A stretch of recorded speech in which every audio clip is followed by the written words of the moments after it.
How's it going, everybody? Thanks for watching another video. So tonight we're going to talk about a topic that a lot of people forget about when purchasing their first knife, when in fact it's the most important thing that you should consider when purchasing a knife, and that's how a company heat treats their steel. And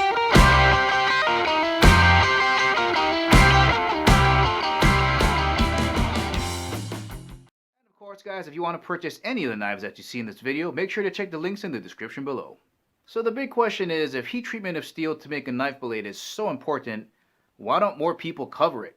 Well, the main answer is by the time we get a knife, it's already done. Like, we can't customize it and tell a knife company, hey, this is how I want you to do the heat treatment. That's just not how it's done, right? It's kind of secret. Everybody treats their steel differently. Stainless steel is treated differently than high carbon steel. And for the most part, it's kind of boring.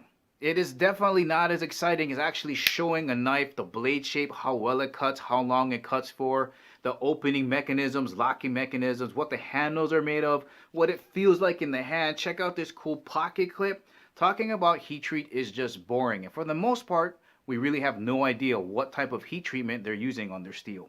Well, if you don't know what kind of heat treatment they're using, how do you know it's any good? The simple answer is the knife company is still around based on its reputation. If you look at like Spardco and Benchmade, even Buck, which I'm going to get into in just a second, you can bet if they're still around in the industry today, the heat treatment is good. So don't get distracted by super steels or super high-end steels. The most important thing is having a good heat treat, because if it's not there, whatever kind of steel you're using is not going to reach its true potential. It might not have the toughness or edge retention or corrosion resistance that it's supposed to have. Just for example, let's say you gave me some S30V and you did all of the work, and the only thing you're asking me to do is heat treat it. All right, I'm going to try to heat treat it, but I can guarantee you right now I would ruin that blade. So let's use this analogy. We got two pieces of meat. On this side, we got a 2-inch piece of ribeye, perfect fat marbling. It's got this nice red coloring and it's ready to cook. And on this side, we got a chuck steak. And here's what we're going to do. I'm going to give the ribeye to like a non-experienced cook, and I'm going to give the chuck steak to a world-renowned chef.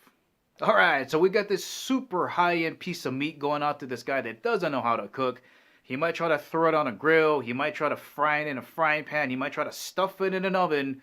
But whatever he does, he doesn't know how to handle the thickness of the meat. He basically ruins it, cooks it all the way through, and turns it into a rubber brick.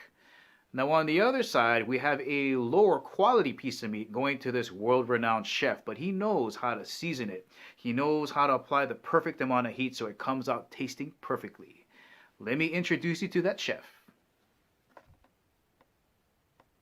That's right, guys. I'm talking about Buck knives. They've been around for a super long time. This model's been out since the early 1960s. They are the originators of the lockback design, and they've been doing more with less for such a long time. They're using 420 high carbon steel, which is so cost efficient, but the heat treat that they put on this makes this outcut a lot of the high-end steels from a lot of other companies. So as you can imagine, the main benefit for you and me is pricing. 420 HC steel is not expensive, so you can get the original 110 up here for like 45 bucks and the nylon handle down here for just around $25.